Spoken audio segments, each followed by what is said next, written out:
2011 সাল।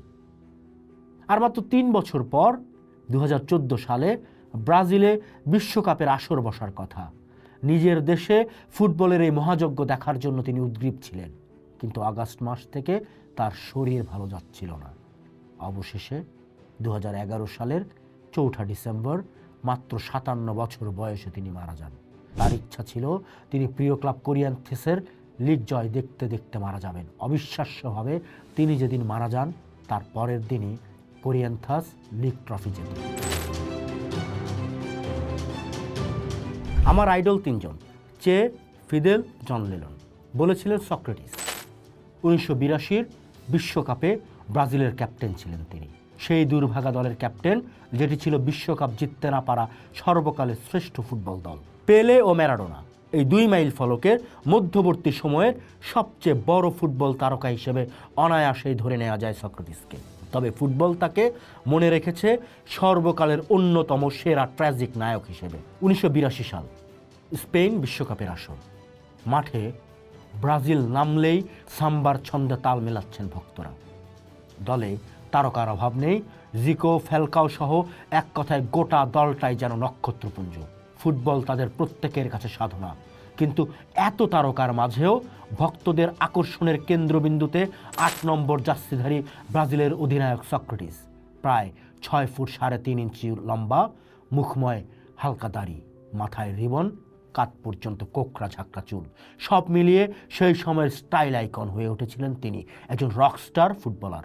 প্রথম বিশ্বকাপ, তাতেই অধিনায়কের দায়িত্ব। তার নেতৃত্বে ব্রাজিল যেন অপ্রতিরোধ্য।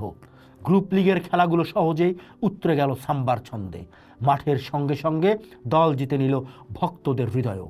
কিন্তু ফুটবল দেবতার মনে ছিল অন্য কিছু। দ্বিতীয় রাউন্ডে ইতালির মুখোমুখি ব্রাজিল। ব্রাজিলের সৌন্দর্য থেমে গেল পাওলো রসিদের অঙ্ক কষা ফুটবলের কাছে। 2-2 গোলে ড্র থাকলেও ব্রাজিল অল আউট অ্যাটাকে গিয়েছিল, কারণ তারা শুধু জেতার জন্য খেলতো না, খেলতো আনন্দের জন্য। সেই ম্যাচে রসির হ্যাটট্রিকে ব্রাজিল হেরে যায়। বিশ্বকাপের ফেভারিট হয়েও তাদের বিদায় নিতে হয়। কাঁদতে কাঁদতে মাঠ ছেড়েছিলেন সক্রেটিস। ব্রাজিলের ইতিহাসে এই দলটা খেতাব পেয়ে যায় the best Brazil team not to win world cup. 4 বছর পর এসে যায় 86 বিশ্বকাপ। 28 বছরের সে তরুণ 32-এ পা দিয়েছে। ফুটবল বিশ্বের মনোযোগ তখন উদীয়মান তারকা আর্জেন্টিনার দিয়াগো ম্যারাডোনার দিকে।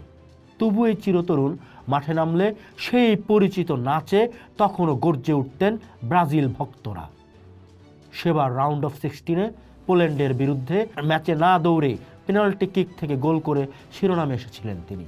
কিন্তু নকআউট পর্যায়ে ফ্রান্সের বিরুদ্ধে সেই একইভাবে গোল করার চেষ্টা ব্যর্থ হন। পরাজিত হয়ে প্রস্থান ঘটে ফুটবলের অন্যতম ট্র্যাজিক নায়কের। তবে সক্রেটিসের পরিচয় শুধু একজন ফুটবলার হিসেবে সীমাবদ্ধ নয়। তিনি ছিলেন একজন রাজনৈতিক কর্মী, একজন চিন্তাবিদ এবং একজন চিকিৎসক। সামরিক শাসনাধীন ব্রাজিলে বড় হলেও প্রতি পদে পদে সেই শাসনের সমালোচনা করা ছিল তার অভ্যাস। এই প্রতিবাদের বীজ রোপিত হয়েছিল তার ছোটবেলায়। 1964 সালের 15ই মার্চ ব্রাজিলে সামরিক শাসনের উত্থান হয়। সেন্সরশিপের থাবা পড়ে বহু বইয়ে। সক্রেটিসের বাবা রেইমান্ডো, যিনি ছিলেন গ্রিক দার্শনিকদের একনিষ্ঠ ভক্ত, জানতার রোশানলে পড়ার ভয়ে নিজের অতি কষ্টে গড়ে তোলা লাইব্রেরিটি তিনি নিজের হাতে পুড়িয়ে দিয়েছিলেন। 10 বছরের সক্রেটিস সেদিন তাকিয়ে দেখেছিলেন কিভাবে তার বাবা সবচেয়ে প্রিয় জিনিসটি পুড়িয়ে দিচ্ছেন। এই ঘটনাটি তার মনে গভীর ছাপ ফেলেছিল এবং তাকে সামরিক শাসনের বিরুদ্ধে এক প্রতিবাদী মহিরুহে পরিণত করে। সক্রেটিস মূলত একজন মেডিকেলের ছাত্র ছিলেন, খেলার পাশাপাশি ডাক্তারি পড়া। হ্যাঁ, ভুল শুনছেন না, তিনি খেলার পাশাপাশি ডাক্তারি পড়তেন। চিকিৎসক হওয়ায় ফুটবল মহলে তিনি পরিচিত হন ডক্টর সক্রেটিস নামে। তার খেলার সুনাম ছড়িয়ে পড়লে তিনি ব্রাজিলের বিখ্যাত ক্লাব কোরিয়ান্থাসে যোগ দেন। ঐতিহাসিকভাবে কোরিয়ান্থাস ছিল শ্রমিক শ্রেণীর ক্লাব। এর ডিরেক্টরও ছিল গণতন্ত্রকামী। সক্রেটিস ক্লাবের সতীর্থদের সাথে নিয়ে ক্লাবের মধ্যেই গণতন্ত্র চালুর দাবি তোলেন। ক্লাবের যে কোনো গুরুত্বপূর্ণ সিদ্ধান্তে বোর্ড অফ মেম্বার থেকে শুরু করে খেলোয়াড় এমনকি কর্মচারীদের সমান ভোটের অধিকার দেওয়া হয় তার সময়েই। এই আন্দোলনের নাম হয় কোরিয়ান্থাস ডেমোক্রেসি। একটি ফুটবল ক্লাব এইভাবেই এক নায়কতন্ত্রের বিরুদ্ধে বুক চিতিয়ে দাঁড়িয়ে যায়। 1982 সালে এক কাপ ফাইনালে তারই জোড়াজুড়িতে দল ডেমোক্রেসিয়া লেখা জার্সি পরে খেলতে নামে, যা পুরো ব্রাজিলে আলোড়ন তোলে, যা পুরো বিশ্বতে আলোড়ন তোলে। মাঠে তিনি ছিলেন ব্রাজিলের সেরা মিডফিল্ডার, মাঠের বাইরে জান্তা বিরোধী মুখ, জনগণের মুখ। 1984 সালে ব্রাজিলে ডাইরেটস যা নামে একটি বিশাল গণ আন্দোলন হয়, যার উদ্দেশ্য ছিল মুক্ত নির্বাচন আয়োজন। সেই আন্দোলনের এক সমাবেশে প্রায় 2.5 মিলিয়ন মানুষের সামনে কোরিয়েন্থাস ডেমোক্রেসির প্রতীক সক্রেটিস ভাষণ দেন।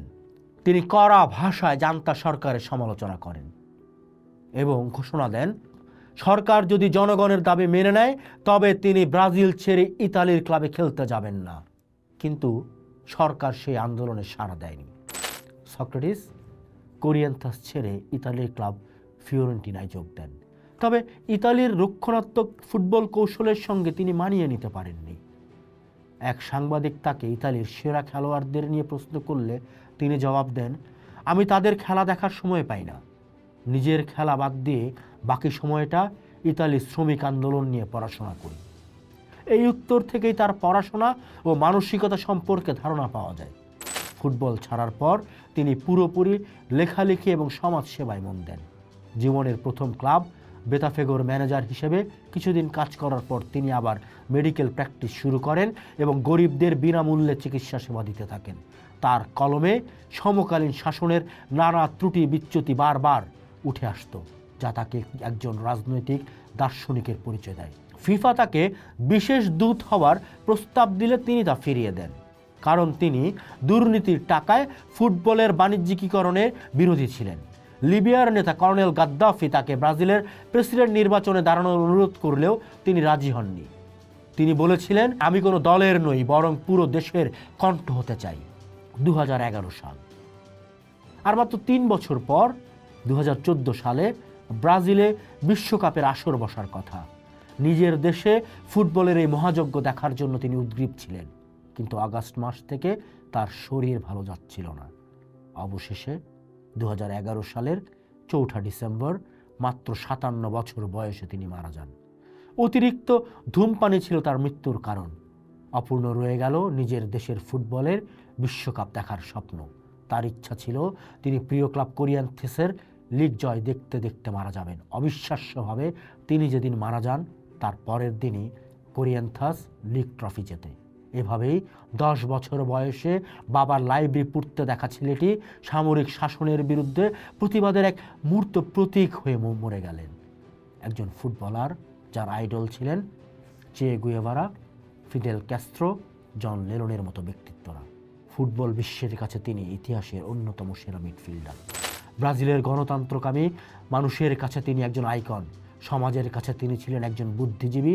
তার জীবন প্রমাণ করে ফুটবল শুধু একটি খেলা নয়, এটি প্রতিবাদের একটি শক্তিশালী মঞ্চ, যেখান থেকে ডাক দেয়া যায় স্বৈরাচার নিপাত যাক, গণতন্ত্র মুক্তি পাক। দ্য পোস্ট দেখুন, ভাবুন, করুন, থাকুন পোস্টের সাথে।